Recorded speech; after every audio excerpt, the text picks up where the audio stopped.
जय श्री महाकाल दोस्तों। आज हम एक और नई जानकारी के साथ आपके सामने प्रस्तुत हुए हैं। आज हम जानेंगे कि होली का पर्व क्यों मनाया जाता है।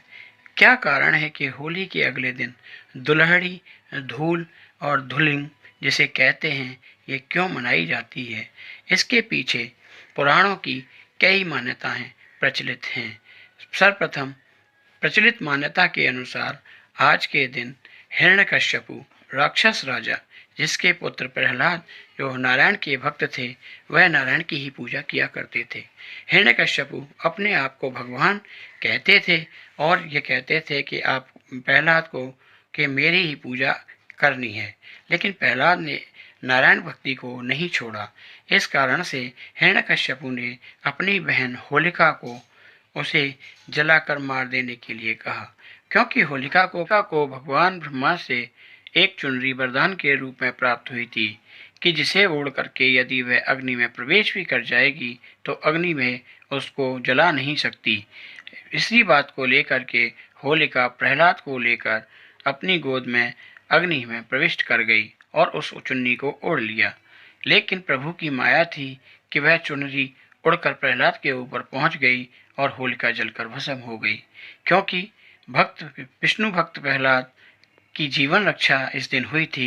इस उपलक्ष्य में दूसरे दिन सभी लोगों ने रंग गुलाल उड़ाकर एक दूसरे को गले मिलकर बधाई दी और खुशियां जाहिर की। इसलिए होली के दूसरे दिन दुल्हड़ी, धूल, धूमिल मनाई जाती है।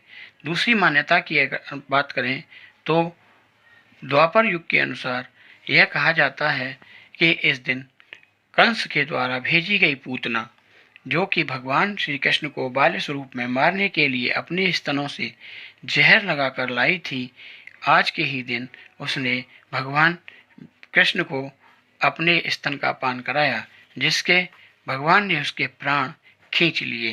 पूतना तो मर गई लेकिन भगवान कृष्ण बच गए, जिस कारण गोकुल वासियों ने रंग गुलाल लगाकर एक दूसरे को बधाई दी और धूल के रूप में, धुलड़ी के रूप में इस त्योहार को मनाया।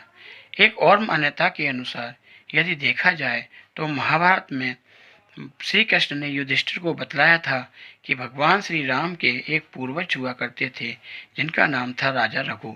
राजा रघु के समय पर एक ऐसी राक्षसी पैदा हुई कि जिसे अजेयता का वरदान भी प्राप्त था।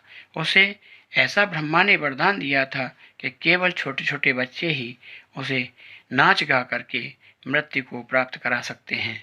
जब यह बात रघु को पता लगी, वशिष्ठ जी ने बतलाई, तो उन्होंने बच्चों के द्वारा एक लकड़ियों का ढेर इकट्ठा करवाया और उस राक्षसी को ला करके उसमें आग लगवा दी और बच्चों ने उसके चारों ओर घूम घूम कर परिक्रमा की और नृत्य गान करने लगे, जिससे कि वह राक्षसी मर गई।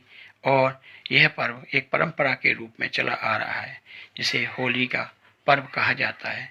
होली का पर्व अत्यधिक प्रेम और स्नेह का पर्व है, जिसमें व्यक्ति अपनी सभी कुंठाओं को मिटाकर प्रेम के साथ इस त्योहार पर एक दूसरे को गले लगाते हैं, नए अनाज का स्वागत करते हैं।